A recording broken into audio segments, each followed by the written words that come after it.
ନମସ୍କାର ଜୟ ଜଗନ୍ନାଥ। ଆଜିର 2 ମିନିଟରେ ଟପ୍ 10 ଓଡ଼ିଆ ନ୍ୟୁଜ୍ରେ ଆପଣମାନଙ୍କୁ ସ୍ୱାଗତ। ଆଜିର ଭିଡ଼ିଓରେ ରହିଛି ପିଏମ୍ କିଷାନ, ସୁଭଦ୍ରା ଯୋଜନା, ଲେବର କାର୍ଡ଼ ଆଉ ଓଡ଼ିଶାର ଦେଶ ବିଦେଶର ସବୁଠାରୁ ବଡ଼ ବଡ଼ ଖବର। ତେଣୁ ଭିଡ଼ିଓକୁ ଶେଷ ପର୍ଯ୍ୟନ୍ତ ଆପଣମାନେ ଦେଖନ୍ତୁ। ତା ପୂର୍ବରୁ ଆପଣମାନେ କମେଣ୍ଟରେ ଜୟ ଜଗନ୍ନାଥ ଲେଖି ଆପଣ କେଉଁ ଜିଲ୍ଲାରୁ ଭିଡ଼ିଓକୁ ଦେଖୁଛନ୍ତି ତାହା ମଧ୍ୟ ଲେଖିଦିଅନ୍ତୁ।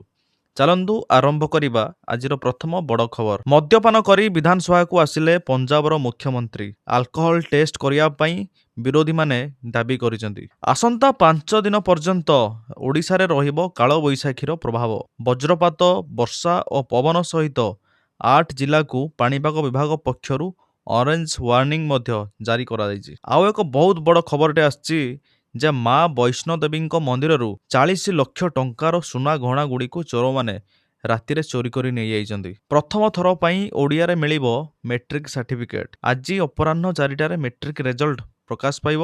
ଏ ନେଇ ଗଣଶିକ୍ଷା ମନ୍ତ୍ରୀ ପ୍ରକାଶ କରିଛନ୍ତି। ଇପିଏଫ୍ଓ ଖାତା ଯେଉଁମାନଙ୍କର ଅଛି ସେମାନଙ୍କ ପାଇଁ ବହୁତ ବଡ଼ ଖୁସି ଖବର, କାହିଁକି ନା ପେନସନ ବଢ଼ିବ ସେମାନଙ୍କର। ପୁଣି ବଢ଼ିଲା ଏଲପିଜି ସିଲିଣ୍ଡରର ଦର। 19 କେଜି ଗ୍ୟାସ୍ ସିଲିଣ୍ଡରର ମୂଲ୍ୟ ବର୍ତ୍ତମାନ 3000 ଟଙ୍କା ଟପି ଯାଇଛି। କାଳ ବୈଶାଖୀର ପ୍ରଭାବରେ ଚିରିଗଲା ପୁରୀ ଶ୍ରୀମନ୍ଦିର ନୀଳଚକ୍ରର ପତିତ ପାବନ ବାନା। ତେବେ ଆସନ୍ତାକାଲି କାଳବୈଶାଖୀ ପ୍ରଭାବରେ ପ୍ରବଳ ବର୍ଷା ପବନ ଯୋଗୁଁ ପୁରୀ ଶ୍ରୀମନ୍ଦିରରେ ନୀଳଚକ୍ର ପତିତ ପାବନ ବାନା ଚିରିଯାଇଛି। ଆଜି ପ୍ରକାଶ ପାଇବ ମେଟ୍ରିକ ରେଜଲ୍ଟ। ଆଗାମୀ 1 ମାସ ମଧ୍ୟରେ ସପ୍ଲିମେଣ୍ଟାରୀ ପରୀକ୍ଷା ମଧ୍ୟ ଆରମ୍ଭ ହେବ। ତେବେ ଆଜି ଅପରାହ୍ନ 4ଟାରେ ରେଜଲ୍ଟ ପ୍ରକାଶ ପାଇବ।